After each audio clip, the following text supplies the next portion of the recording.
Shedding the anthropomorphic parental tongues.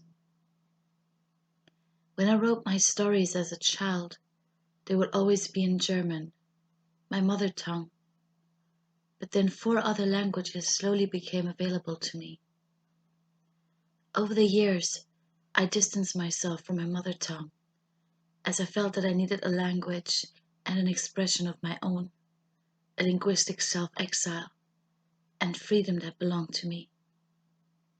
And yet, German influences my English, the way I speak it, the way I create it in my mind, and the way I write it. German and French literature resonated with me the most, and I felt most drawn towards the English language to compose my own works. They are inseparable in my world, and my accent is a product of that intertwined space that nobody can place and that belongs to me.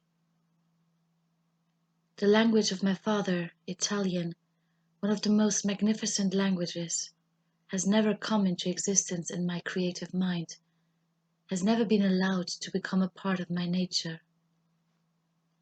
It represented my alienation, it had aborted me, it never got in touch with me, and yet it would be omnipresent through dialectic southern dialogues, in the midst of my home, never directed towards me, but to some unknown person on the phone.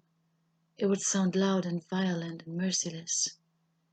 Or it would find images on a television, a world that I would never be a part of, but that infiltrated my living space. A world that my father kept from us. A language that he robbed us of without having possessed it in the first place. We learned our father's language on our own, through external mediums that my father would condemn. Italian embodied trauma, misogyny, theatrics, narcissism, heartache, and cruelty. And through the invaluable voice of a woman, Elena Ferrante, I found reconciliation in the world that seemed so foreign and unwelcoming to me, but in English, from a safe distance, my sanctuary. What I lack in Italian I make up for in German. Everything my father refused to give us, my mother had to provide. The Italian silence and powerlessness translated into a German that was too busy, too burdened by adjectives, too worn out by and charged with family dynamics and vicious circles. My way out was English, and no political climate can take that away from me.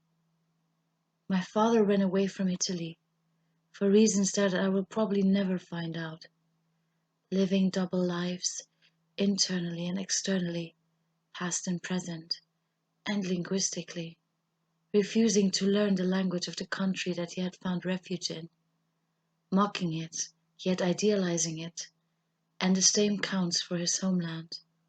He cursed it, and yet he kept it alive in his very own home. My mother found solace in English literature, traveling through Europe, living in England for a while, feeling alive wherever there was no family present, no trauma, no history that was imposed on her, no violence against her, just a confirmation of who she wanted to be. I am a product of my parents, their ideals and crushed dreams, their fears and safety exits, their abandoned worlds and hopes, their progression and solitude, their destruction and creativity, their stillness and rebellion. I think about my literary language a lot, my very own accent, how I think and speak, how my voice changes in between, and what influences it, what other languages and how. And when I read a poem that my sister wrote, I notice that she too writes in English, and that is not a coincidence. And at times, I have moments when I get a sense of having digested the heavy German mother tongue, making it one of my own, and I am able to express exactly what I need in the form of a German poem. It is a constant voyage.